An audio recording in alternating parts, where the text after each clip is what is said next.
नमस्कार, मैं हूं गौरव अग्रवाल और गुजरात में आज राज्यसभा की 3 सीटों के लिए मतदान हुआ, लेकिन इससे पहले कि नतीजे आते वोटिंग पर विवाद शुरू हो गया। कांग्रेस ने चुनाव आयोग से 2 विधायकों के वोट को रद्द करने की शिकायत की।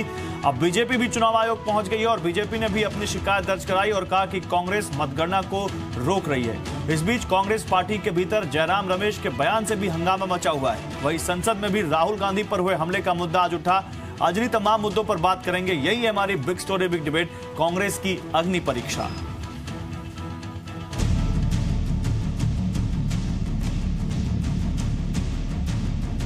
क्या कांग्रेस के लिए ये अग्नि परीक्षा का वक्त है? क्योंकि कांग्रेस नेता जयराम रमेश ने जिस तरह से कांग्रेस नेतृत्व पर सवाल उठाए हैं, उसके बाद लग रहा है कि कांग्रेस को फिर से पटरी पर आने के लिए कड़ी मेहनत करनी पड़ेगी।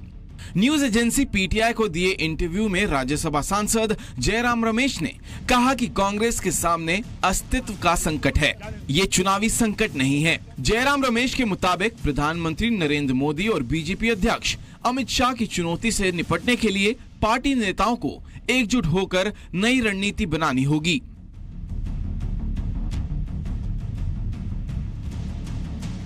उन्होंने कहा कि ये सोचना गलत होगा कि सरकार के खिलाफ एंटी इनकम्बेंसी अपने आप काम करेगी। हमें समझना होगा कि मोदी और शाह अलग तरह से सोचते हैं।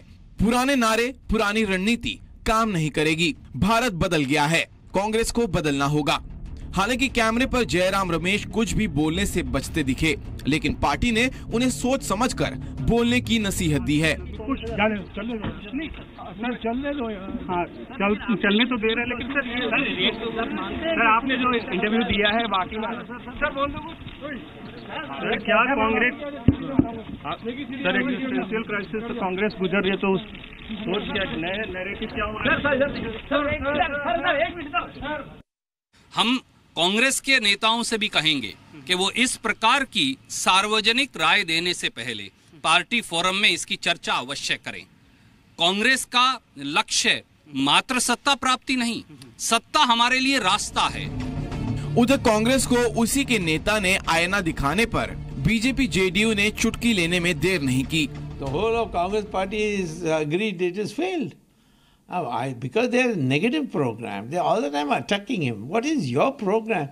We have got a program. So therefore, Jairam Ramesh should collect all his Indian Swadeshi colleagues of Congress and give a new leadership to the Congress party. वहीं राहुल गांधी पर हुए हमले को लेकर भी कांग्रेस ने हमला बोला, लेकिन सरकार की तरफ से जवाब आया कि राहुल गांधी खुद ही एसपीजी की सुरक्षा लेने से हिचकते हैं। पिछले 2 वर्षों में श्री गांधी 6 विदेशी दौरों में 72 दिन बाहर रहे हैं। इन 72 दिनों की अवधि में एसपीजी कवर उनके साथ नहीं रखा गया।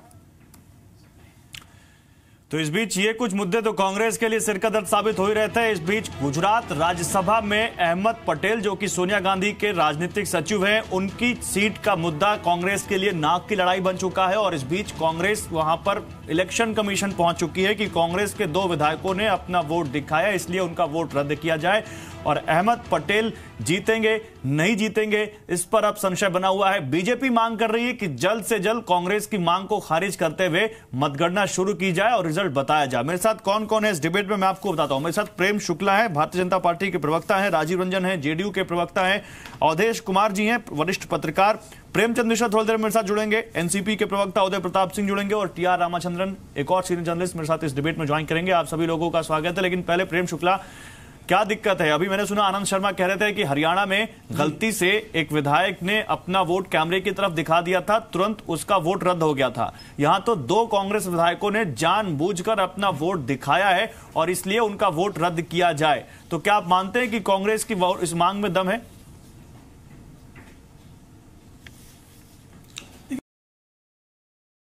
उनका वहां पर चुनाव का प्रतिनिधि मौजूद था, वहां पर राज्यसभा में केंद्र के ऑब्जर्वर होते हैं चुनाव के समय, निर्वाचन आयोग के निर्वाचन जो प्रिसाइडिंग ऑफिसर था, वहां उसी समय आपत्ति दर्ज कराई जा सकती थी। लेकिन चूंकि कांग्रेस की समझ में विलंब से ये आया कि हम जो है अहमद पटेल की सीट बचाने में नाकामयाब हुए हैं। जो एआईसीसी किसी जमाने में ऑल इंडिया कांग्रेस कमेटी को अहमद पटेल कांग्रेस कमेटी कहा जाता था, वो अहमद पटेल की सीट जो है, जिनके पास 60 वोट थे, घटकर 45 हो गए, 44 हो गए और नीचे चले जाते रहे। ऐसी स्थिति में पराभव न पचा पाने के कारण कांग्रेस निर्वाचन आयोग की भूमिका पर पहले ही प्रश्न चिन्ह लगा दिया, ताकि निर्वाचन आयोग जो है उस पर एक नैतिक दबाव रहे कि कांग्रेस के विरुद्ध फैसला न जाए। इस तरह का एक संवैधानिक व्यवस्था पर, तंत्र पर आप नहीं, वो निर्वाचन आयोग से पहले आप पे आरोप लगा रहे हैं कि बीजेपी डेमोक्रेसी का गला घोट रही है, फ्री एंड फेयर इलेक्शन नहीं होने देना चाहते और इसलिए पहले उन्होंने विधायकों को तोड़ा और अब इस तरह करवा रहे हैं। यदि लोकतंत्र का गला इतना कमजोर होता तो कांग्रेस ने 1957 से लेकर 2014 बार तक इतनी बार कांग्रेस संविधान के गले को घोंटने की कोशिश की। लोकतंत्र जो है राहुल गांधी के जन्मने के पहले मरहूम हो जाता। लेकिन ऐसा हुआ नहीं। लोकतंत्र बहुत सफल है और लोकतंत्र में निर्वाचन आयोग एक स्वायत्त इकाई है और निर्वाचन आयोग के निर्णय को स्वीकारना चाहिए। आप निर्वाचन आयोग पर संदेह पैदा कर देते हैं। आपकी स्थिति यह है कि चुनाव हारते हैं, 7 सीटों पर उत्तर प्रदेश में आ जाते हैं, कहते हैं कि साहब इन्होंने ईवीएम मशीनों से खेल कर दिया। चुनाव आयोग आपको चुनौती देता है, आइए ईवीएम गलत कर साबित करके दिखाइए, आप जाते नहीं है। तो किसी संवैधानिक संस्था पर इस तरह के आरोप लगाकर उसको संदिग्ध सिद्ध करके वैश्विक मंच पर हमारे लोकतंत्र को खोखला कहना, यह भी एक तरह से संवैधानिक। ठीक है, मेरे साथ कांग्रेस के प्रवक्ता जुड़ेंगे तो मैं आपसे उनके जवाब के बारे में प्रतिक्रिया लूंगा, लेकिन मेरे साथ जेडीयू के प्रवक्ता राजीव रंजन है। राजीव रंजन, आज अगर ये राज्यसभा चुनाव इतना दिलचस्प नहीं होता तो शायद बहुत सारे लोगों को नहीं मालूम होता कि जेडीयू का एक विधायक गुजरात में भी है, और बहुत सारे लोगों को यह नहीं मालूम पड़ता अगर इतनी ज्यादा अपडेट नहीं आती कि उस जेडीयू के विधायक ने अपने अभी जो हाल ही में अलायंस जो नया लाई है बीजेपी, उसको छोड़कर कांग्रेस के लिए वोटिंग की है। राजीव रंजन, बहुत सारे मुद्दों पर नीतीश कुमार अपनी अलायंस से अलग रखते हैं राय, लेकिन इस मुद्दे पर भी यहां पर अलग राय रखने का क्या कारण है? और जेडीयू के विधायक ने बजाय अपने गठबंधन के सहयोगी को वोट देने के कांग्रेस को वोट दिया है, क्या कारण है इसका? देखिए, सबसे पहली बात है, हमारी पार्टी का स्टैंड बिल्कुल साफ है। वहां भारतीय जनता पार्टी के पक्ष में हमारे एमएलए को वोट करना था और पार्टी ने इसीलिए केसी त्यागी जी को वहां ऑथराइज्ड एजेंट अपॉइंट किया। केसी त्यागी जी ने दिशा निर्देश जारी किए और उसके हिसाब से छोटू वसावा को बीजेपी के लिए वोट करना है। कुछ देर पहले, छोटू वसावा के बयान आने के पहले, भूपेंद्र यादव जी ने केसी त्यागी जी को फोन पर आभार प्रकट किया और कहा कि उनके एमएलए का वोट उनको मिल चुका है। लेकिन उसके बाद हम लोगों ने भी अभी उनका बयान सुना छोटू वसावा का। मैं एक बात जो कहना चाहूंगा, ये जो नैतिकता और अनैतिकता को लेकर के जो एक विमर्श में हम लोग शामिल हैं, ये अलग अलग दृष्टिकोण है। और हमारी पार्टी का मानना है कि अगर हमारी पार्टी ने बीजेपी के लिए वोट करने के लिए हमारे एमएलए को कहा और उनको किसी तरीके से कांग्रेस के पक्ष में मतदान करने के लिए अगर कांग्रेस के इलेक्शन मैनेजर्स ने उनको अगर एग्री कराया, तो हमारे हिसाब से उन्होंने अनैतिक काम किया। तो बुनियादी तौर पर जो ये विनेबिलिटी का खेल है, जो जीता वही ठीक है, बहुत अच्छी बात है। आप मान रहे हैं कि कम से कम आपके विधायक ने अनैतिक काम किया और आपकी पार्टी ये कह रही थी कि उनको बीजेपी के लिए वोट करना चाहिए था। अगर ये सच है तब वो नहीं, वो कह रहे हैं। छोटू वसावा ने कहा, छोटू वसावा ने क्या कहा? पहले उन्होंने कहा कि मैंने डेमोक्रेसी को वोट दिया है, फिर उन्होंने क्या कहा? उन्होंने कहा कि मैंने कांग्रेस कैंडिडेट अहमद पटेल को वोट दिया है। तो मतलब वो तो मान रहे हैं कि उन्होंने कांग्रेस को वोट दिया, और अच्छी बात यह कि आप भी मान रहे हैं कि उन्होंने अनैतिक काम किया। इस बीच अहमद पटेल क्या कह रहे हैं, ये सुन लेते हैं। Okay, thank you. चलिए, अहमद पटेल क्या कह रहे थे सुन नहीं पाए, हम सुनेंगे फिर से। लेकिन अहमद पटेल इस वक्त इस बीच बहुत ही खास शख्सियत बनकर उभर गए। पहले भी थे कांग्रेस के लिए, लेकिन अब बहुत दिलचस्प जो चुनाव हो गया उसके बाद अहमद पटेल पर सबकी नजरें टिक चुकी हैं। राजीव जी, मैं आता हूं आपके पास, लेकिन आपने ईमानदारी से माना कि आपके विधायक ने अनैतिक काम किया। इस बीच एनसीपी से मेरे साथ जुड़ चुके हैं उदय प्रताप सिंह। उदय प्रताप सिंह, एनसीपी में भी कुछ ऐसा ही हुआ है।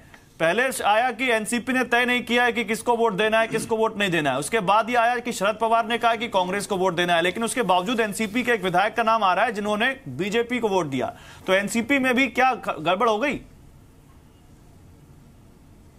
नहीं, देखिए, हमारी पार्टी ने व्हिप जारी किया हुआ था और माननीय नेता हमारे नेता शरद अच्छा, आपके नेता माजिद मेमन क्या कह रहे हैं, सुन लेते हैं, फिर आता हूं। पार्टी कांग्रेस उनके 2 विधायकों ने अपने मत के अधिकार का प्रयोग करते समय उसको सीक्रेसी बॉक्स में डालने से पहले अपने एजेंट को न बताते हुए उन्होंने विरोधी पक्ष के नेताओं को, जिसमें विरोधी पक्ष के प्रत्याशी खुद हैं, अमित शाह, स्मृति ईरानी वगैरह, उनको वो दिखाया और वोट डाल दिया। तो जो एक तरह का वायोलेशन है। और कांग्रेस का ये मानना है कि अगर इस तरह से ये हरकत की गई है तो इससे इन दोनों विधायक डिस्क्वालीफाई, उनके वोट जो है वो इनवैलिडेट हो जाने चाहिए। अब उस पर रिटर्निंग ऑफिसर ने ध्यान देने की सोच कि भाई इस पर क्या करना चाहिए, कानून क्या कहता है, सेटल्ड रूल्स क्या है, इसके प्रेसिडेंट्स क्या है, उस पर वो करने के लिए उन्हें दो बातों का ख्याल रखना पड़ेगा। पहले तो उन्हें वो फैक्चुअल पोजीशन कंफर्म करनी होगी, जैसा कि आरोप लगाया जा रहा है। सीसीटीवी या वीडियो के जरिए जो कुछ वहां रिकॉर्ड होगा उसे देखा जाएगा सबकी उपस्थिति में, और फिर वो अगर जैसा कांग्रेस आरोप लगा रही है वो अगर वैसे हुआ है तो बात आगे बढ़ती है कि फिर इसके बाद क्या। तो उसके बाद कानूनी पोजीशन भी ऐसी है कि रूल्स के मुताबिक उनके वोट इनवैलिडेट करार हो जाते हैं अगर इलेक्शन आयोग के जरिए। तो कुछ आंकड़े में शायद कहीं हेरा फेरी हो सकती है कि 45 जो अहमद पटेल को चाहिए उसकी जगह शायद एक वोट कम हो जाएगा कि 44 में वो जीत पाएंगे। तो इसलिए ये मामला बड़ा नाजुक परिस्थिति में अटका हुआ है। तो आप माजिद मेमन को सुन रहे थे जो कि कह रहे थे कि ये तो कम से कम जांच होनी चाहिए कि उन्होंने वोट दिखाया कि वोट नहीं दिखाया। इस बीच प्रेमचंद मिश्रा कांग्रेस से मेरे साथ जुड़ चुके हैं और इस बीच मैं इससे पहले कि जाऊं फिर से अपने सहयोगी गुजरात से मेरे सहयोगी केतन मेरे साथ थोड़ी देर में जुड़ रहे हैं, उनके पास जाऊं। प्रेमचंद मिश्रा, आपसे एक प्रतिक्रिया लेना चाहता हूं। प्रेमचंद मिश्रा, चुनाव हो गया, वोट पड़ गए, वोट सील हो गए, उस वक्त तक बीजेपी ये कह रही है कि आपने कोई विरोध नहीं किया। जैसे ही आपको ये लगता है कि आप वो चुनाव हार रहे हैं, तुरंत आप इलेक्शन कमीशन में चले जाते हैं, आप विधायकों के वोट दिखाने का मुद्दा उठा देते हैं और कहते हैं कि इनका वोट खारिज करिए। अगर आपको दिक्कत थी तो उस वक्त क्यों नहीं कहा गया जब ये सारी प्रक्रिया पूरी हो रही थी? गौरव जी, आपको ये गलत जानकारी किसी ने दी है। मॉर्निंग में 9:30 में ही हमारे वहाँ जो बैठे थे प्रदेश कांग्रेस के अध्यक्ष और विधायक दल के नेता। प्रेमचंद मिश्रा, आपकी आवाज में प्रॉब्लम आ रही है, आपकी आवाज नहीं पहुंच रही। मैं आता हूं आपके पास, लेकिन इस बीच में टी आर रामाचंद्रन साहब के पास जाऊंगा। टी आर रामाचंद्रन साहब, मुझे लगता है 35-40 सालों का तो आपका सर करियर रहा होगा भारतीय राजनीति को कवर करते करते। इतना दिलचस्प और इतना उठापटक वाला राज्यसभा चुनाव आज तक देखा आपने, और इस चुनाव को आप कैसे देखते हैं? देखिए, मेरे ख्याल में यहाँ पर चीजें कुछ ज्यादा ही हुई हैं जो इससे पहले देखने को नजर नहीं आई। और जो राज्यसभा इलेक्शन कुछ दिन पहले, महीनों पहले हुए थे, उसमें भी कुछ हरियाणा का मैं स्पेशली जिक्र कर रहा हूं आपको, तो वहां पर भी ऐसे ही हुआ। बट वहां पर पेन का मसला उभर के आया जिससे कि जिनकी भी जीत हुई उनकी जीत हुई। बट आखिरकार वो भी इंक्वायर किया गया और उस पर आगे कुछ बात बढ़ी नहीं। यहाँ पर मेरे ख्याल में जैसे आपने कहा कि कांग्रेस को सडनली सूझा कि शायद उनका पलड़ा भारी नहीं है, हो सकता है कि अहमद पटेल साहब मुश्किल में पड़ जाएं, तो आखिरकार उन्होंने ये कंप्लेंट दर्ज किया। देखिए, अगर ये बात ऐसी है जैसे उन्होंने कहा तो मेरे ख्याल में फिर इलेक्शन कमीशन को इसको सीरियसली रहना पड़ेगा। ठीक है, पर आखिरकार यही कि ये चेक करें कि ये ठीक है कि नहीं है, तो तब तक जो उन्होंने काउंटिंग स्थगित कर दिया उसमें कुछ दम है उनके कंप्लेंट में। तो हमको इंतजार ही करना पड़ेगा, जल्दबाजी तो नहीं कर सकते। लेकिन सर, एक और चुनाव आपसे मैंने जो सवाल पूछा था, कितना दिलचस्प चुनाव, क्योंकि अहमद पटेल की साख दांव पर लगी हुई है। और अहमद पटेल अगर ये चुनाव हारते हैं तो इसका क्या मतलब निकाले? केवल अहमद पटेल चुनाव हार रहे हैं या इससे बड़ा भी किसका इम्पैक्ट है? देखिए, सबसे पहली बात तो है कि उनकी इंपॉर्टेंस जो अभी तक रही, political adviser, secretary Sonia Gandhi का, जो कांग्रेस पार्टी के अध्यक्ष हैं, वो और उनकी एक इम्पोर्टेंस अलग रही और उनकी भूमिका रही है एज ए स्ट्रैटेजिस्ट। वो सब तो मेरे ख्याल में खत्म हो ही जाएगा। क्या वो इस अहदे पे रहेंगे वो भी अब कहना मुश्किल है कि इस अहदे पे वो रहेंगे कि नहीं रहेंगे। ठीक है, बट ये एक कांग्रेस, अगर अहमद पटेल साहब गुजरात में हार गए, जो गुजरात में कांग्रेस के फेस थे, उनके लिए एक बहुत बड़ा धक्का होगा और मेरे ख्याल में एक बहुत बड़ा प्रॉब्लम रहेगी। ठीक है, प्रेमचंद मिश्रा जी की इस बीच ऑडियो ठीक हो गई है। मैं प्रेमचंद मिश्रा जी तुरंत आपके पास आ रहा हूं, लेकिन अहमदाबाद से मेरे सहयोगी केतन लाइव अपडेट के साथ जुड़ रहे हैं। केतन, क्या अपडेट है? क्या गिनती शुरू हुई वोटों की या अभी भी गिनती रुकी हुई है? और क्या कोई अपडेट इलेक्शन कमीशन की तरफ से भी है क्या? नहीं, देखिए वापस एक अभी खबर आई है कि अब वापस दोबारा इलेक्शन कमीशन को दिल्ली में कांग्रेस के जो लीडर है मिलने पहुंचे हैं, जिसमें चिदम्बरम भी शामिल है। तो कहीं ना कहीं वापस अभी गिनती शुरू नहीं हुई है और जो लोकल इलेक्शन कमीशन है वो दिल्ली के चुनाव आयोग के साथ संपर्क में है और आगे जब दिल्ली चुनाव आयोग इस पर जो भी सिग्नल देगा उसी के बाद ये वोटों की गिनती शुरू होगी और गिनती शुरू होने से 1 घंटे के बाद ही परिणाम आएंगे, क्योंकि काफी डिफिकल्ट है और 1-2 वोटों से ही हार जीत का शायद यहाँ पर फासला होगा। तो फिर जो पहली प्रायोरिटी है उसको छोड़कर सेकंड और थर्ड प्रायोरिटी है उनको गिना जाएगा। और अगर उनको 45 वोट नहीं मिलते हैं तो कितने, अगर 45 वोट नहीं मिलते हैं तो फिर second preferential and third preferential वोटों की गिनती होगी। 45 मिलते हैं तो गिनती, और अगर इलेक्शन कमीशन 2 वोटों को रद्द कर देता है तो आंकड़ा तब तो आंकड़ा और बदल जाता है यहाँ पर। लेकिन प्रेमचंद मिश्रा, मैं जो आपसे पूछ रहा था, गिनती तो अभी तक शुरू नहीं हुई और इलेक्शन कमीशन के पाले में गेंद है। इलेक्शन कमीशन क्या फैसला लेता है ये तो अभी हम सब देखेंगे थोड़ी देर में। लेकिन जो बीजेपी सवाल पूछ रही है कि भाई जब उन्होंने वोट दिखाया उस वक्त कांग्रेस के जो एजेंट वहां मौजूद थे उन्होंने तुरंत आपत्ति क्यों नहीं की? उसके बाद जब वोटों का डब्बा जब पैक हो रहा था, जब सीज किया जा रहा था, तब आपने रिटर्निंग ऑफिसर से उसकी शिकायत क्यों नहीं की? आप जब सारी प्रक्रिया पूरी हो जाती है, वोटों की गिनती शुरू होने वाली होती है, तब तक आप तुरंत पहुंचते हैं इलेक्शन कमीशन और कहते हैं कि भाई कांग्रेस के 2 विधायकों ने यहां पर इस नियम को तोड़ा है और उनका वोट रद्द कर दीजिए। आखिर क्यों? गौरव जी, इस बारे में मैं बता दूं कि भारतीय जनता पार्टी के जो लोग ऐसा कह रहे हैं कहीं न कहीं वो गुमराह कर रहे हैं। मॉर्निंग में 9:30 में ही हमारे तरफ से प्रिजाइडिंग अफसर को ये प्रोटेस्ट किया गया कि ये गलत हुआ है, जो रूल है 39 के तहत आप ऐसा नहीं कर सकते हैं, इनको आप अलग करिए, इनको शामिल नहीं कीजिए, रद्द कीजिए। ठीक है। प्रिजाइडिंग अफसर जो वहाँ हैं वो विधानसभा के सचिव रहे हुए हैं और 2-3 बार से एक्सटेंशन पर है। वो रिटायरमेंट के बाद भी उनको बार-बार मोदी जी के कृपा पात्र रहे हैं, उनको एक्सटेंशन मिलता रहा है। उन्होंने उस पर नानुकुर करते करते समय बर्बाद करते रहे। वो वीडियो तक नहीं दिखाया किसी को, पहले कहा कि ठीक है सभी पार्टी के प्रतिनिधियों को एक साथ दिखा देंगे, जिसमें आएगा कि उन्होंने दिखाया अमित शाह जी को अपना बैलेट कि भाई मैंने आपको वोट करा है। तो वो एक्शन ही एंटी डिफेक्शन के बने, एंटी लॉ के हिसाब से कानून के खिलाफ काम। मतलब आप कह रहे हैं कि यहाँ पर इलेक्शन कमीशन की भूमिका भी सवालों के घेरे में है प्रेमचंद मिश्रा, क्योंकि बीजेपी आपकी राइवल पार्टी, आप उस पर सवाल उठाइए, लेकिन आपने इलेक्शन कमीशन पर भी सवाल उठा दिया अपनी बातों में। केंद्रीय चुनाव आयोग प्रिजाइडिंग अफसर जो हैं वहां के, उनके ऊपर आप विश्वास नहीं कर सकते हैं। वो 2-3 बार से रिटायरमेंट के बाद भी उनको एक्सटेंशन मिला है और उन्होंने हमारी बातों को नहीं सुना जो सबके सामने वहां हुआ। तब मजबूरन अंत में तब जो वहां न्याय नहीं मिला तब हम केंद्रीय चुनाव आयोग के पास आए। ये सच्चाई है। अब आप केंद्रीय चुनाव आयोग के पास आधा दर्जन केंद्रीय मंत्रियों को भेजकर अनुचित दबाव डाल रहे हैं। आप ये नहीं बता रहे हैं, नेता तो आपके भी पहुंच रहे हैं वहां पर, जो अपना वोट पी चिदम्बरम तक पहुंचे हुए। अभी आपको बताया यहाँ पर हमारे सहयोगी केतन जोशी ने, अपने आप अवैध हुआ, उस वोट को रद्द करना पड़ेगा। ऐसे नहीं चलता ना। आप लोकतांत्रिक मूल्यों की हत्या करने पर अगर आप तुले हुए हैं तो यह अनुचित है।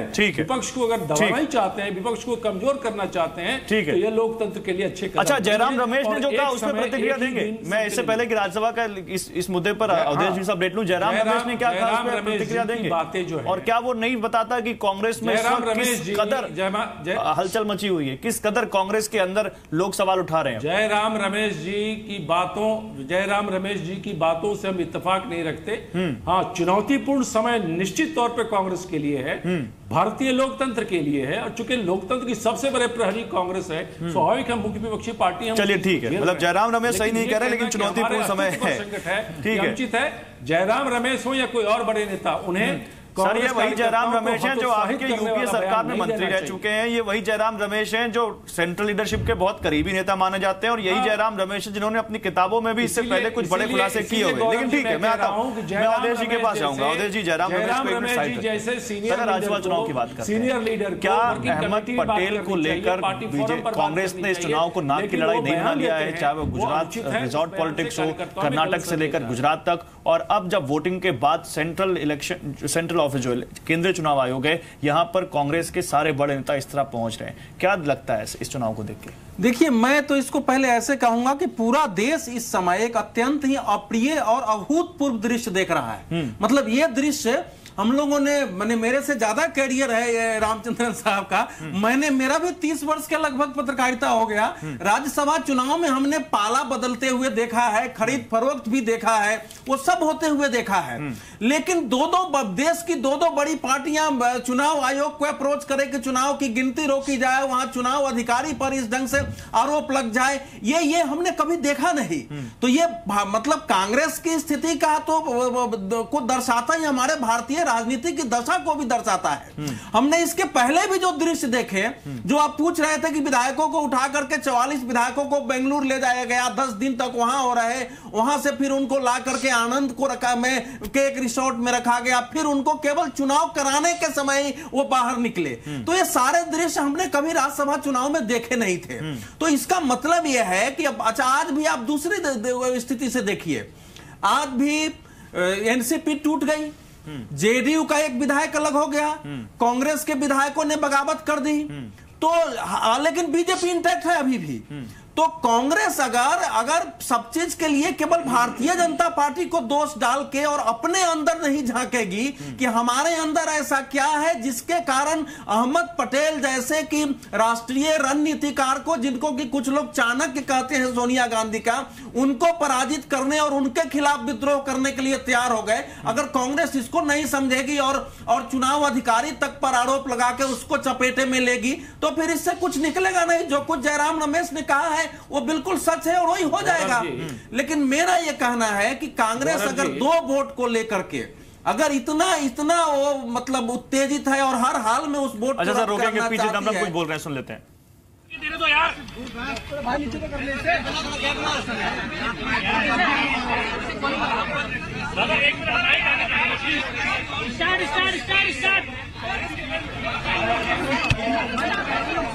We request you to give space. We humbly request all of you to give some space, All of you keep quiet, please now. All of you keep quiet now.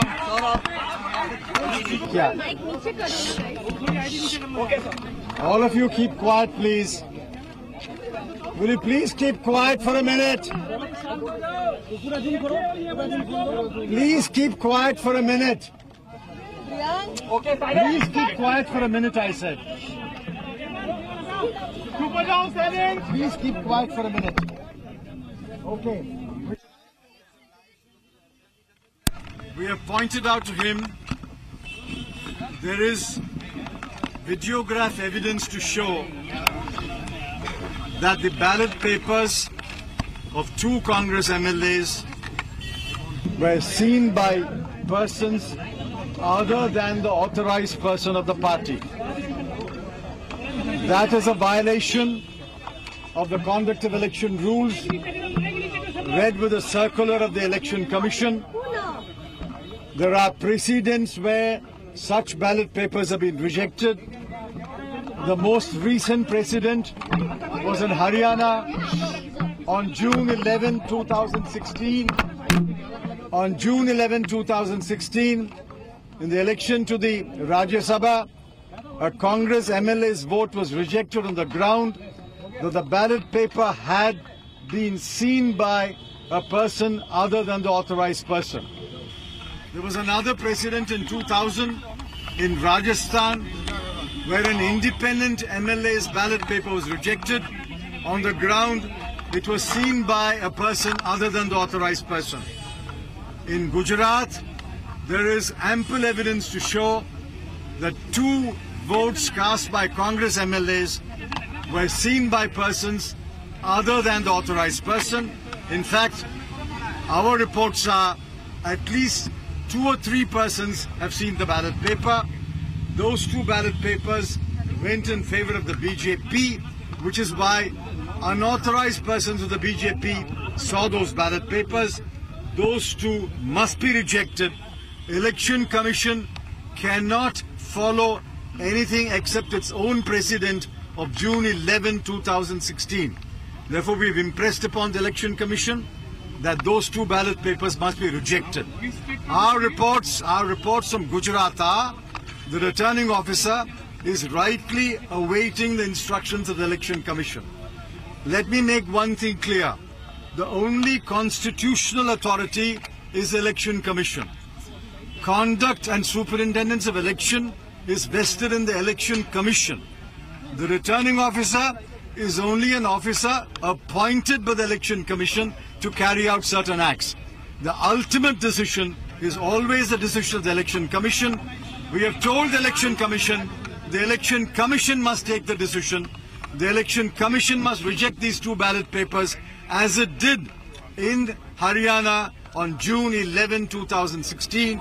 These two ballot papers must be rejected and the counting must be completed. Why wait till the nth hour to red flag this, sir? They cast their ballot at about 9 a.m. this morning at 3:30. That's the BJP argument, line of argument, sir. It is a completely irrelevant argument. One assumes that when the counting starts, they will review the videos and reject the ballot paper. It is only when they refuse to act according to law, refuse to act according to the circular, refuse to act according to the rules, the question of bringing to the notice of Election Commission arises. One assumes Election Commission, when it reviewed the video, would have rejected it. Why should I assume they won't act according to law? It's only when they delay acting, only when they delay a decision, we bring it to the notice of the Election Commission. Sir अभी थोड़ी देर पहले आप लोगों का delegation आया था. BJP is alleging this is because you anticipate Mr. Patel is losing in Gujarat and hence you decided to pull this out of your hat. That is an irrelevant question. Question is, are these two ballot papers liable to be rejected or not? If the BJP is any conscience, it will say, follow the precedent of June 11, 2016 and reject these two ballot papers. The question is, are these ballot papers liable to be rejected?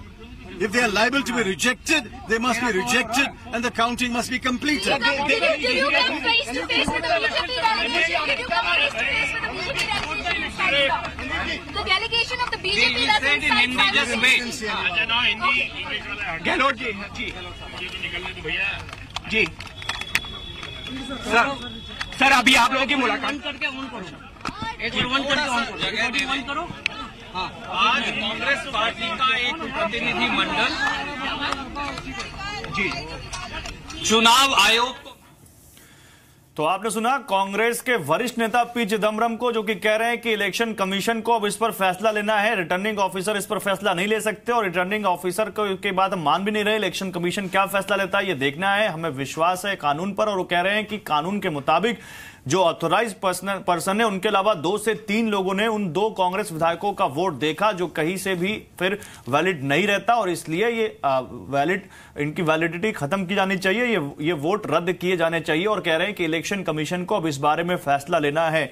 तो मैं और वो कह रहे हैं कि अहमद पटेल की हार जीत का मतलब सवाल नहीं है, सवाल है कि कानून के मुताबिक काम होगा कि नहीं होगा। प्रेम शुक्ला, यही सवाल फिर आपसे, अगर पी चिदम्बरम कह रहे हैं कि हमें हार जीत से मतलब नहीं है, मतलब यह है कि नियम अगर बना है तो नियम के मुताबिक काम होना चाहिए, तो क्या दिक्कत है अगर वो इलेक्शन कमीशन उस नियम के मुताबिक काम करता है? तो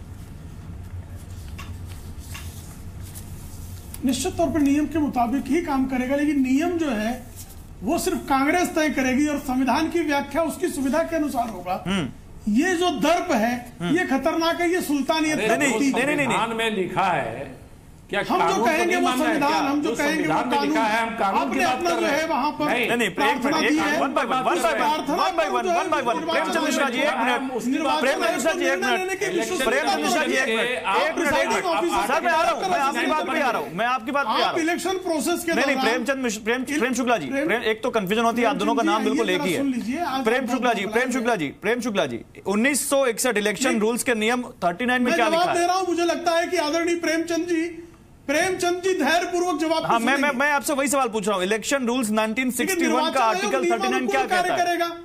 आपने अपने नियमानुसार आपकी नहीं, मैं आपसे सवाल पूछ रहा हूं सर, प्रेमचंद मिश्रा नहीं पूछ रहे, मैं आपसे सवाल पूछ रहा हूं। प्रेम शुक्ला जी इलेक्शन रूल्स 1961 के नियम 39 का हवाला दिया जा रहा है, इसमें लिखा है कि एक जो अधिकारी जिनको अधिकृत किया गया उसके अलावा और कोई वोट नहीं देख सकता। हाँ ठीक है ना, आपने हवाला दिया, उसका भारतीय जनता पार्टी ने अपनी तरह से जवाब भी दिया। क्या जवाब? अब इसका निर्णय तो लेने देंगे। निर्वाचन आयोग की निष्पक्षता पर जिस तरह से प्रश्न चिन्ह खड़ा किया जा रहा है, आप निष्पक्षता पर देखिए, 2002 के पहले ये गुप्त मतदान हुआ करता था। 2002 में यह तय हुआ कि निर्वाचन आयोग ने पार्टी के एक व्यक्ति को आपका जो बैलेट पेपर है, आप किसको मतदान करें दिखाने का प्राधिकृत किया। ठीक बात।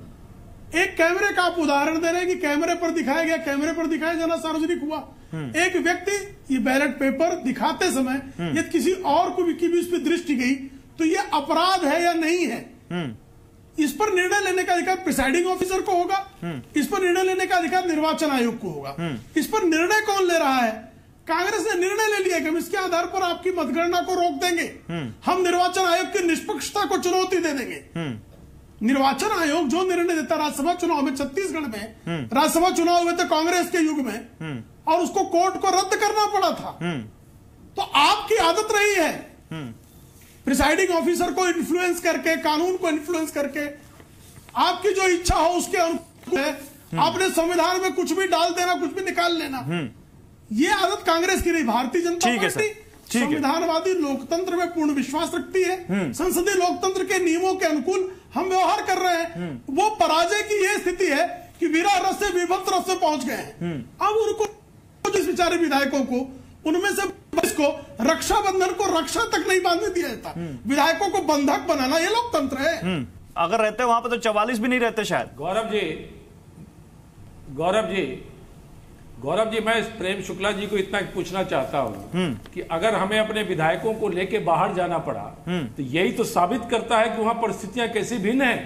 हमारे विधायक तक सुरक्षित नहीं रहे, उन्हें आप 10-10 आप अय्याशी कराएं, 50 लाख का बिल दिलवाएं, उसमें हमारी गलती गिनाएं। और सुनिए आप विधायकों को बाढ़ के समय अय्याशी कराएं, आपने तो इसमें हमारी क्या गलती? डराया धमकाया, उन पर झूठे केसेस लादने के लिए उनके परिवार के लोगों को एक प्रमाण दे दीजिए, इलेक्शन कमीशन चुनाव रद्द कर देगा। ये सुनिए, डराने धमकाने का एक प्रमाण दे दीजिए। इस देश के निर्वाचन के नियमों के अनुकूल हम सब जानते हैं कि ये नरेंद्र मोदी और अमित शाह की बीजेपी है, और लोग ट्वीट कर रहे हैं कि ये बीजेपी बिल्कुल सौरभ गांगुली की टीम जैसी हो गई है, मर्सीलेस मशीन। रोका है हमने, काउंटिंग रोकने के लिए हमने अनुरोध किया और चुनाव आयोग ने हमारे अनुरोध पर जांच के लिए विचार कर रहा है। आप उसकी प्रतीक्षा करिए, हमने रोक नहीं किया। जो कानून सम्मत है, जो संविधान में वर्णित है, हमने उसका सहारा लिया है, क्योंकि आप लोकतांत्रिक मूल्यों की हत्या करने पर ठीक है। एक मिनट प्रेम शुक्ला जी, आपका नाम लेना पड़ेगा। प्रेम शुक्ला जी, ये चीज गलत है। ठीक है प्रेम शुक्ला जी, एक ऐसा समय हमेशा नहीं होता। ओके सर, मैं आपसे सवाल पूछ लूं सर प्रेमचंद मिश्रा जी। मत सोचिए कि सत्ता में आप आ गए हैं तो ये देखिए गौरव जी, एक नया टेक्निक इन लोगों ने डेवलप किया है, जहां सर आप भी डेवलप कीजिए ना। आपके नेता अब सवाल उठा रहे हैं कि सल्तनत चलेगी, सुल्तानों वाला रवैया छोड़िए, आप तो आगे बढ़ने को तैयारी नहीं हो रहे। लेकिन नहीं, मेरा सवाल प्रेमचंद मिश्रा मेरा सवाल सुनिए। प्रेमचंद मिश्रा मेरा सवाल सुन लीजिए सर, फिर जवाब दीजिए। प्रेमचंद मिश्रा आप ही को बोलना है, सुनिए गौरव जी, अगली बार भी आप ही को बोलना है। मेरा सवाल सुन लीजिए। 10 सेकंड। मेरा सवाल यह है कि इलेक्शन कमीशन का जो फैसला होगा फिर तो आपको मानना पड़ेगा, या अगर इलेक्शन कमीशन आपके हक में फैसला नहीं देता तो कोर्ट भी जाएंगे आप? हम कानून के साथ रहेंगे। अगर हमें लगेगा हमें अन्याय हो रहा है तो हम हर वो रास्ते जाएंगे, हर दरवाजा खटखटाएंगे जहां न्याय की रक्षा हो और न्याय मिले। नंबर 1। नंबर 2, बातें क्या हो रही हैं यहाँ, आप ये देखिए, ये नया टेक्निक है। चुनाव हार जाओ फिर भी जीत जाना है, किसी आदमी को वोट नहीं है फिर भी हड़प लो, उसका वोट ले लो। जब तीसरा कैंडिडेट के लायक इनके पास वोट नहीं था, 32 MLA था, तब इन्होंने तीसरा कैंडिडेट क्यों दिया? खुद का कैंडिडेट नहीं था, हमारे आदमी को तोड़ के उसे उम्मीदवार बनाया। ये नैतिकता का पाठ पढ़ा रहे हैं। तो सर नैतिकता तो ये भी नहीं है कि जेडीयू का कैंडिडेट आप अपने पाले में ले आए। नैतिकता तो ये भी नहीं है साहब की जो पार्टी आपका साथ छोड़ चुकी है वो दूसरी पार्टी के साथ गठबंधन में चली गई है, उसको आप अपने साथ ले आए। सर नैतिकता तो ये भी नहीं कहती कि आप उनके साथ जाएं। गौरव जी, गुजरात जेडीयू के नेता का हम सम्मान करते हैं। हाँ। तो उसने इस चीज को एक्सेप्ट किया कि हम बीजेपी के खिलाफ चुनकर आए थे, हम बीजेपी को वोट नहीं देंगे। काश बिहार के नहीं तो उसने भी तो अपनी पार्टी रिस्पॉन्सिबिलिटी को ब्रीच किया ना सर। वो भी तो कह रहा है कि आपके सामने राजीव रंजन बैठे हैं। राजीव रंजन, फिर तो नैतिकता ये भी नहीं है कि कांग्रेस के नेता अहमद पटेल छोटू वसावा का वोट ले। जेडीयू के अध्यक्ष हैं, उन्होंने सही निर्णय नहीं, वहां नैतिकता नहीं दिखती आपको।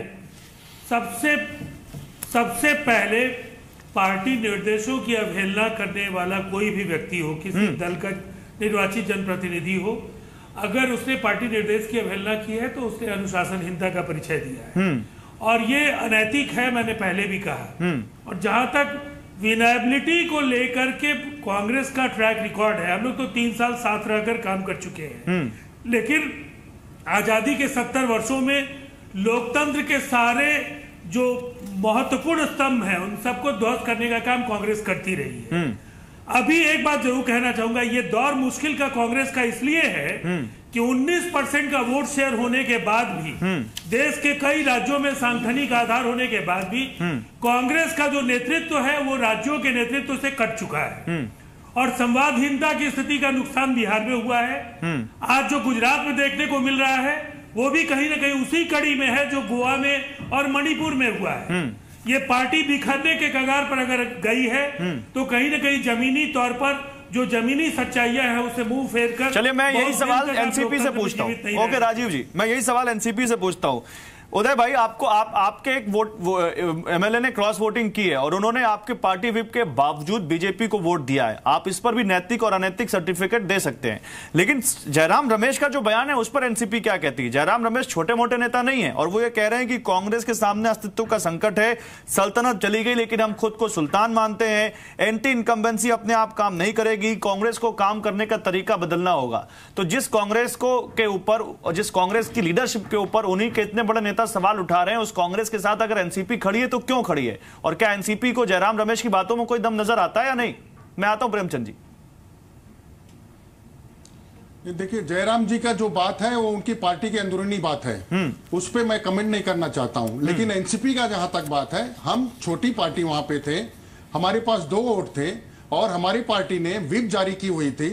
उसमें से आप लोगों के माध्यम से ऐसा बताया जा रहा है कि एक क्रॉस वोटिंग हुई है। अगर ऐसे हुई है तो हमारी पार्टी के नेतृत्व उस पर क्या एक्शन लेना है, क्या करना है वो देखेंगे, उस पर निर्णय लेंगे। नहीं, उस पर निर्णय लेंगे, बिल्कुल सही बात है। लेकिन मैंने आपसे कांग्रेस के बारे में इसलिए पूछा कि आप उनकी अंदरूनी लड़ाई जिसको कह रहे हैं उससे आप भी जुड़े हुए हैं ना, आपका भविष्य भी उससे जुड़ा हुआ है। लोग फिर रिलेट करते हैं कि एनसीपी और कांग्रेस साथ साथ लड़ रहे हैं, तो अगर कल कांग्रेस का जहाज डूबेगा तो एनसीपी नहीं खींचेगी साथ में, आपको नहीं लगता? नहीं, ऐसे कोई बात नहीं है। और लोग सांप्रदायिक पार्टी के विरोध में जो सब पार्टियां खड़ी हो रही हैं उसमें एक राष्ट्रवादी कांग्रेस पार्टी भी है और सेकुलरिज्म के नाम पे हमने उनको सपोर्ट किया है। और जो भी जीत और हार जो भी ठीक है, आपको रोकेंगे। अर्जुन मोढवाडिया इस वक्त कुछ बोल रहे हैं, सुन लेते हैं। क्या अगर चुन के भेज रही है, जनता चुन के भेज रही है, अगर वो क्रॉस मॉर्निंग में 9:30 बजे अपनी कंप्लेन वीडियोग्राफी के सामने रिकॉर्ड करवाई और उनके बाद हमने 2 घंटे में टाइप करके अपनी कंप्लेन इलेक्शन कमीशन ये प्रिसाइडिंग ऑफिसर को दी। जबकि भारतीय जनता पार्टी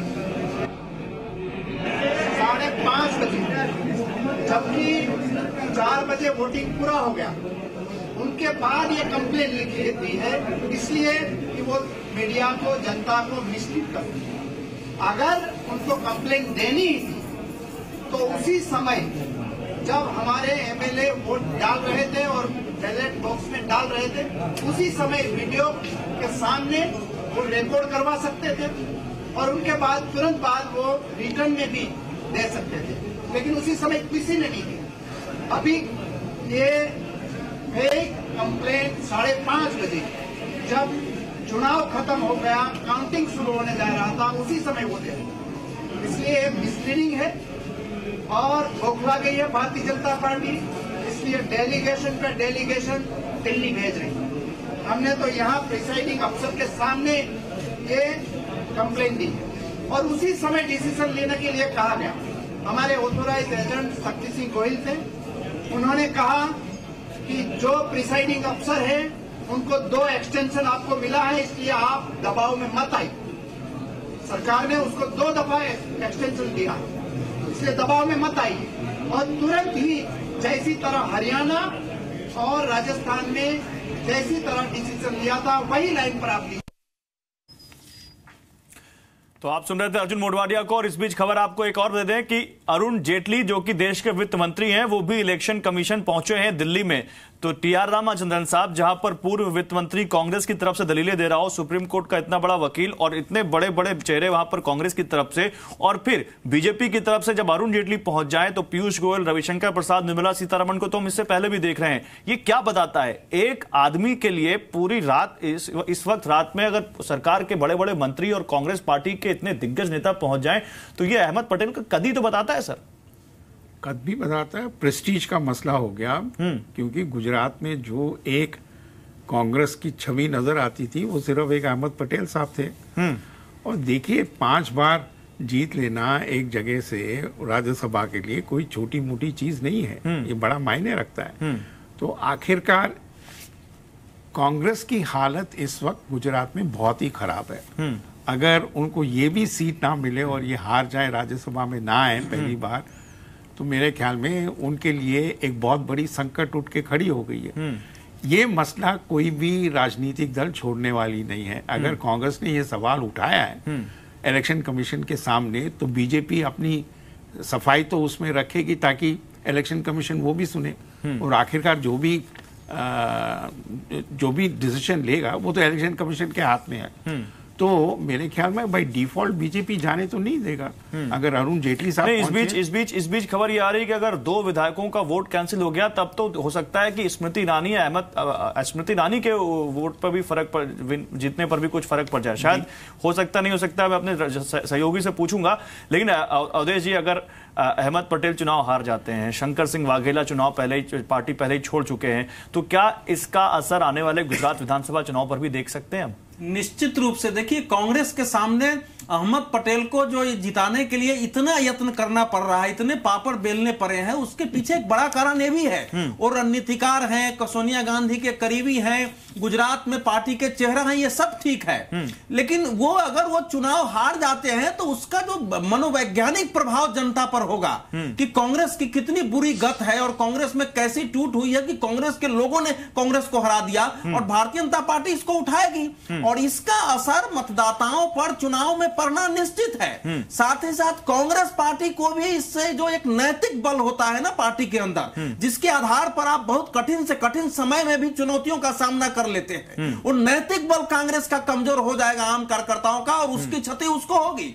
इसलिए कांग्रेस के सामने अहमद पटेल को जिताना इस समय उसके अस्तित्व के लिए, खासकर गुजरात में उसके चुनावी अस्तित्व को बनाए रखने के लिए अपरिहार्य है। इसलिए वो सारा कुछ इतना कर रही है। लेकिन मैं जो एक बात पर मुझे जो बहुत पीड़ा हो रही है कि कांग्रेस, चाहे वो प्रेमचंद मिश्रा जी बैठे हो, अर्जुन सिंह मोटवाडिया बैठे हो, अगर किसी को 2 बार एक्सटेंशन मिल गया, वो चुनाव अधिकारी के रूप में डिजॉनेस्ट ही होगा। ये बार बार कहने से माने हम पार्टियों की राजनीति अपनी चलती रहेगी, लेकिन जो संस्थाएं हैं, जो वो पद है, उनकी गरिमा को और उनकी मर्यादा को बनाए रखना सभी पार्टियों का दायित्व है। विशेषकर कांग्रेस जो सबसे ज्यादा लंबे समय तक सत्ता में रही है, वो का जीत हार होती रहती है, लेकिन आप संस्था को प्रश्नों के घेरे में ला देंगे तो भविष्य का क्या होगा, ये महत्वपूर्ण बात में मुझे जो ठीक है सर। इस बीच तस्वीरें दिखाएंगे रविशंकर प्रसाद, मुख्तार अब्बास नकवी, पीपी चौधरी, पीयूष गोयल, तमाम मंत्री जो भारत सरकार के हैं इस वक्त इन तस्वीरों में आप देख सकते हैं इलेक्शन कमीशन के ऑफिस पहुंचे हुए हैं। अरुण जेटली भी थोड़ी देर पहले वहां पर पहुंचे हैं। तो जाएंगे ही प्रतिस्पर्धा, अगर कांग्रेस के बड़े लोग गए हैं तो ये भी जाएंगे, अपनी बात रखेंगे। नहीं तो ये वहां पर अपना पक्ष रख रहे होंगे और अब इलेक्शन कमीशन तय करेगा।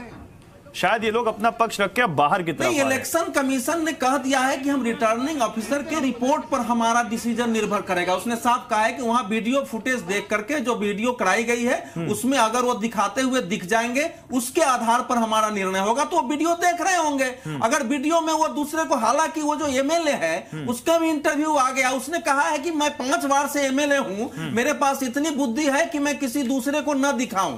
तो मैंने कांग्रेस के एजेंट को दिखा दिया और कह दिया कि मैं आपको वोट नहीं दे रहा हूं। उसका तो टीवी पर इंटरव्यू आ गया है। लेकिन फिर भी चुनाव आयोग जो है निष्पक्षता से इस पर विचार करेगा, लेकिन बहुत ज्यादा समय लग गया क्योंकि 176 लोगों के वोट डालने के वीडियो देखने में 1 घंटा से ज्यादा समय नहीं लगना चाहिए था, इसलिए समय कुछ ज्यादा लग रहा है। समय ज्यादा लग रहा है और पहली बार ऐसा देखने को मिल रहा है कि जैसे आम चुनाव होते हैं वैसे राज्यसभा चुनाव की गिनती हो रही है और उसकी इस तरह से कवरेज भी हो रही है, क्योंकि इतने बड़े बड़े नेता शायद आम चुनाव के समय भी नहीं पहुंचे होंगे इलेक्शन कमीशन। यहाँ पर रविशंकर प्रसाद कुछ बोल रहे हैं। व्यवहार से बहुत आश्चर्य हुआ है। एक बार वो आए, उन्होंने अपनी बात कह दी, हम आए, कहाँ लगाया हुआ है बात कह दी, अब दोबारा अपने और बड़े बड़े नेताओं को लेके आते हैं, ये क्या मतलब है? और फिर कहते हैं कि रिटर्निंग ऑफिसर का कोई पावर नहीं है, और फिर कहते हैं कि ऑब्जर्वर का कोई पावर नहीं है। इसलिए हम लोग यहाँ पर आए, हम लोगों ने स्थिति स्पष्ट की कि चुनाव पूरा हो गया है, हमें चुनाव आयोग पर पूरा विश्वास है। देश में जो अनिश्चय की स्थिति है, सिचुएशन ऑफ कंफ्यूजन, इसको नहीं रहना चाहिए।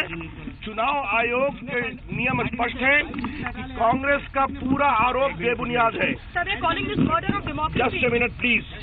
कांग्रेस पार्टी जिस तरह से बेबुनियाद आरोप लगा रही है उसकी हम भर्त्सना करते हैं।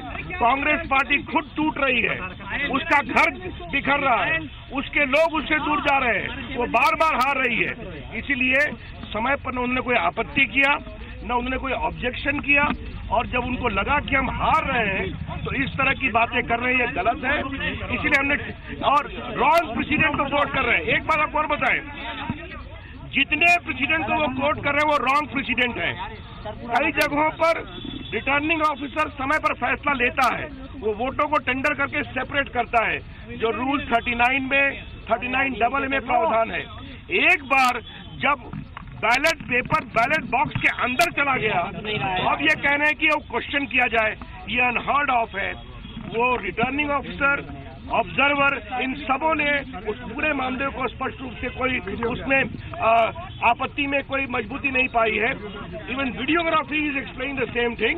इसलिए हमने बार बार चुनाव आयोग को कहा है कि इस तरह से जो कांग्रेस पार्टी दो बार आकर के एक ही बात को दोहरा रही है, ये ठीक नहीं है।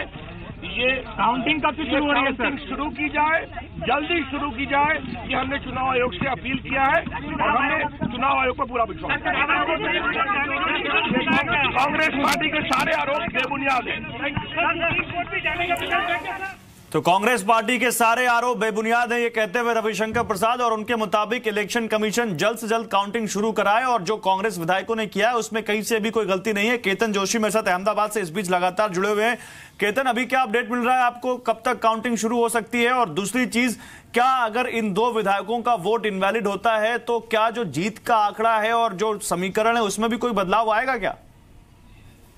बिल्कुल, देखिए अभी 45 वोट्स चाहिए किसी भी विधायक, किसी भी उम्मीदवार को जीतने के लिए, और अगर ये 2 वोट है वो कैंसिल हो जाएंगे तो मात्रा कम हो जाएगी, 44 या 43 तक जा सकता है। तो अहमद पटेल के जीतने के आसार है वो बढ़ जाएंगे, इसलिए कांग्रेस है वो इतना दबाव डाल रही है। और एक हम अपने दर्शकों को ये कहना चाहेंगे कि क्यों अहमद पटेल और कांग्रेस के लिए जीतना आवश्यक है, क्योंकि आज की तारीख में भी अगर गुजरात में तहसील से लेकर संसद तक किसी को चुनाव लड़ना है तो अहमद पटेल की रजाबंदी के सिवा वो नहीं हो सकता था। शंकर सिंह वाघेला और मधुसूदन मिस्त्री ये 2 बार प्रयास कर चुके हैं कि इसको हम बदले, और जो यहाँ स्थानीय लोग हैं उनकी जो राय है उसके मुताबिक यहाँ चले, लेकिन अहमद पटेल की वजूद इतनी ज्यादा है कांग्रेस में, इसीलिए अगर अहमद पटेल यहाँ से हारते हैं तो बहुत बड़ा नुकसान। तो केतन, फिर ये माने कि राहुल गांधी की कार बीजेपी नेताओं ने तोड़ी या नहीं तोड़ी, ये तो कोर्ट तय करेगी, लेकिन अगर अहमद पटेल हारते हैं तो बीजेपी कांग्रेस की कमर जरूर तोड़ देगी अगर ये होता है तो, ये माने गुजरात में। बिल्कुल, देखिए अगर अहमद पटेल का इतना रुतबा है कि शंकर सिंह वाघेला कई बार ये कह चुके हैं कि हमें यहाँ कमान दो, एक बार वो भी प्रमुख रह चुके हैं, इतने बड़े नेता है, लेकिन उन्होंने बात ये नहीं मानी। और शंकर सिंह ने एक बहुत ही अच्छी लाइन बोली आज सुबह सुबह कि कम से कम गुजरात कांग्रेस के विधायकों की बात अब हाईकमांड सुनने लगा है। इसका मतलब है कि अब तक वो नजरअंदाज कर रहे थे, और कहीं ना कहीं ये बात थोड़ी सच भी है। ये जो कांग्रेस के अंदर के जो विधायक है ये बोल रहे थे, तो कहीं ना कहीं अहमद पटेल के लिए जीतना बहुत ही आवश्यक है। ठीक है, ओके, कांग्रेस के लिए बहुत बड़ा झटका होगा। केतन, मैं आता हूं आपके पास अगर वक्त मिलता है, लेकिन मैं प्रेमचंद जी के पास जाऊंगा। प्रेमचंद जी, सुना आपने वहां से मेरे सहयोगी केतन क्या बता रहे हैं, तो आपके जब बड़े नेता सवाल उठाते हैं तो आप उनकी राय से अलग अपनी राय रख लेते हैं, जब आपके विधायक केंद्रीय जो आपकी लीडरशिप है उसके पास मिलने जाते हैं तो मिलते नहीं है आपसे, फिर आप कहते हैं कि बीजेपी हमारे विधायकों को तोड़ रही है। तो सर, जब आप इस तरह से इग्नोर करेंगे तो आदमी, राजनीति में तो हर पार्टी में यही होता है, आपने भी बीजेपी के बहुत सारे विधायकों को, बहुत सारे नेताओं को अपनी पार्टी में शामिल किया होगा या नहीं किया आज तक कभी आपने ऐसा कुछ? नहीं किया था, वही उसी का तो नतीजा कि शंकर सिंह वाघेला जी को हमने लिया था, और आज देख रहे कि यही चुनाव टाइम में उन्होंने पार्टी को धोखा दिया। 2-3 चीजें जो मैं आपको कहना चाहता हूं शॉर्ट में। एक, जयराम रमेश जी के बयान को लेकर आप बार बार बात कर रहे हैं, आज टॉपिक कुछ और है लेकिन फिर भी आप जयराम जी पर आ रहे हैं। जयराम जी पार्टी के सीनियर लीडर है, ये वो या कोई और भी सीनियर टॉपिक आपकी पसंद का नहीं है इसलिए आप बोलना नहीं चाहते, क्योंकि टॉपिक तो आज ही कल का है। एक मिनट पार्टी फोरम पर जिन लोगों को बातों को रखना चाहिए, अगर वो बाहर में कोई बयान देते हैं तो आज जो हमारे पास हमारे समक्ष चुनौतियां बड़ी हैं, हम पार्टी को मजबूत करने के लिए आगे बढ़ रहे हैं, विपक्षी दलों को इकट्ठा कर रहे हैं, और कांग्रेस का कोई नेता जो मंत्री रहा हुआ महत्वपूर्ण जगहों पर रहा है, आज ये कहता है कि नहीं अस्तित्व पर संकट है, तो ये गलत चीज है। आज पार्टी के कार्यकर्ताओं को उत्साहित करने की जरूरत है, उन्हें हतोत्साहित करने वाला बयान सर तुम तो यही बताता है ना ये कि कांग्रेस के क्राइसिस का सबसे बड़ा दौर है, जहां पर इतना बड़ा नेता पार्टी फोरम पर रखने की बजाय बाहर आके बात रखता है। इसका मतलब पार्टी में वो डेमोक्रेसी नहीं है जो बाहर उसको फ्रीडम मिल रही है। सुनिए आज आप गौरव जी किसी भी राज्य में देख लीजिए, कांग्रेस को कौन छोड़ रहा है? 1 2 3 4 जो भी छोड़े वो अवसरवादी लोग हैं जो बाहर से आए थे। आज देख रहे हैं कि पार्टी विपक्ष में है, यहाँ मलाई नहीं मिल रहा है, जिन्होंने आदत सत्ता का है वो भाग रहे थे। Ahmed Patel senior most leader हैं, ये आप कैसे इग्नोर कर रहे हैं? वो 3 बार लोकसभा में चुने गए हैं और ये 5वां टर्म राज्यसभा का है। वो अगर गुजरात की पॉलिटिक्स में बड़ा चेहरा है तो इसको कैसे नहीं आप एक्सेप्ट कर सकते हैं? वो लॉयलिस्ट है। नहीं तो कौन नहीं एक्सेप्ट कर रहा है? हम तो कह रहे हैं अहमद पटेल आपके बहुत बड़े नेता हैं और वो हार जाएंगे तो कांग्रेस पार्टी के लिए बहुत करारी चोट होगी, और इसीलिए कांग्रेस पार्टी ने एड़ी चोटी का जोर लगा रखा है वहां पर। पटेल सुनिए गौरव जी, जिस तरह से अहमद पटेल को हराने के लिए, इसीलिए शंकर सिंह वाघेला, इसीलिए मधुसूदन मिस्त्री आपसे नाराज हो गए। वो गलत चीज है। आप रविशंकर देखिए, रविशंकर जी अभी बोल रहे थे, 1 घंटा पहले भी ये खुद भी आए थे चुनाव आयोग, 2 बार खुद गए तो उन पर इनको इतराज नहीं है।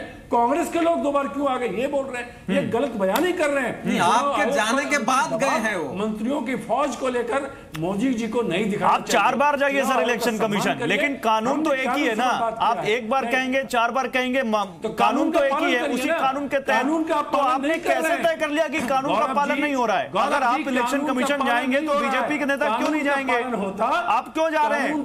प्रेम शुक्ला आप क्यों जा रहे हैं इलेक्शन कमीशन? केवल कांग्रेस जाएगी, आप क्यों जा रहे हैं वहां पे? ये लोग कानूनों को तोड़ रहे हैं। और एक सर आप इलेक्शन कमीशन पर भी क्वेश्चन मार्क लगा दीजिए, और इलेक्शन कमीशन मत जाइए। अब आप सुप्रीम कोर्ट जाइए, रात में एक बार खुल चुकी है, दोबारा खुलवाइए और रात में वहां पर सुप्रीम कोर्ट में बहस कीजिए। आप कह रहे हैं इलेक्शन कमीशन तय करेगा, आप कह रहे हैं इलेक्शन कमीशन तय करेगा, उसके बाद आप कह रहे हैं कि कानून तोड़ा जा रहा है। सर पहले रिजल्ट तो आ जाने दीजिए इलेक्शन कमीशन का, उसके बाद इलेक्शन कमीशन के ऊपर सवाल उठाइए। न्याय के लिए सुनिए पार्टी देखिए, देश के संविधान ने हमको अधिकार दिया है, न्याय के लिए हर ऊंचे दरवाजे तक जाएंगे जहां तो देश के संविधान ने आपको यह अधिकार दिया है कि प्रेमचंद जी बैठे हुए लोगों पर प्रश्न उठा दीजिए, मजाक मत करिए। ऊंचे पद पर बैठे हुए लोगों पर आप प्रश्न नहीं खड़ा कर देंगे अपनी एक चुनाव जीतने के लिए। सैटेरिकल बात। चलिए मैं सब समय कम है। ओके प्रेमचंद मिश्रा जी समय कम है। राजू रंजन केवल कांग्रेस को अधिकार है सारे सर्टिफिकेट बांटने का, और कोई कुछ नहीं कर सकता। बीजेपी चुनाव आयोग नहीं जा सकती, जेडीयू बीजेपी के साथ अलायंस नहीं कर सकती, और जेडीयू का वो विधायक है वो वोट करता है तो सही है, अगर दूसरे विधायक क्रॉस वोट करते हैं तो गलत है। 30 सेकंड में देखिए, नैतिकता की परिभाषा गढ़ने की आजादी है इनको, लेकिन कांग्रेस की हालत जो आज हुई है उस पर जरूर इन्हें मंथन करना चाहिए। जयराम रमेश जी की बात माने ना माने, आम कार्यकर्ता कांग्रेस से अगर नाराज है तो देश की सबसे पुरानी पार्टी, आजादी की लड़ाई लड़ने वाली पार्टी पर अगर आज अस्तित्व का संकट है तो ये चिंता का विषय है, और लोकतंत्र के लिए भी चिंता का विषय है। इसलिए सशक्त विपक्ष लोकतंत्र की ताकत के लिए भी जरूरी है। इसलिए कांग्रेस कार्यकर्ताओं को जो वंश और जो संगठन के अंदर जो लोकतंत्र का अभाव है, ठीक है, इन 2 सवालों पर जरूर चिंता करनी चाहिए। नहीं वो तो कह रहे हैं पार्टी फोरम पे उठाओ। बाहर क्यों बोला तुमने? बाहर बोल के तुमने सबसे बड़ा गुनाह किया। मेरे पास समय कम है। प्रेम शुक्ला, कानून के मुताबिक काम नहीं होने दे रही बीजेपी, 20 सेकंड में। दरअसल कानून अपने हिसाब से बताना चाहते हैं ना, ये तय कर दे रहे हैं आदरणीय हवाला विशेषज्ञ चिदम्बरम जी कि प्रिसाइडिंग ऑफिसर का कोई पावर नहीं होता है, उसको आपने डेलीगेट किया इलेक्शन कमीशन ने, तभी वो वहां इलेक्शन कराने गया है। ऑब्जर्वर को कोई पावर नहीं होता है, इलेक्शन कमीशन को पावर होता है। और मैं जो कह रहा हूँ ये ऑर्डर पास करने का पावर है। तो ये जो चिदम्बरम जी की भूमिका है, आयोग का काम है निर्वाचन आयोग को, और जो प्रिजाइडिंग ऑफिसर आपके गुजरात। सर ठीक है, 20 सेकंड पूरे हो गए, माफ कीजिएगा प्रेमचंद जी, मेरे पास वक्त नहीं है। अब तो सर ये देखना है कि अहमद पटेल का रिजल्ट क्या आता है और उसके बाद कांग्रेस पार्टी क्या बोलती है। तब तक फिलहाल बहुत शुक्रिया आप सभी लोगों का हमारे साथ जुड़ने के लिए। तो चुनाव हमने सोचा था कि जब हम प्रोग्राम खत्म कर रहे होंगे तब तक आपको रिजल्ट के साथ बताएंगे कि इसका क्या इंपैक्ट पड़ेगा, लेकिन यही भारतीय राजनीति की खूबसूरती है कि अभी तक हमें नहीं पता कि अहमद पटेल जीत रहे हैं हार रहे हैं, क्योंकि अभी तक वोटों की गिनती शुरू हुई नहीं है वहां पर। जैसे ही शुरू होगी आप तक अपडेट पहुंचाएंगे और ये भी बताएंगे कि अहमद पटेल के हारने या जीतने का आगे हम क्या मतलब निकालें। फिलहाल बिग स्टोरी बिग डिबेट में आज बस नहीं। नमस्कार।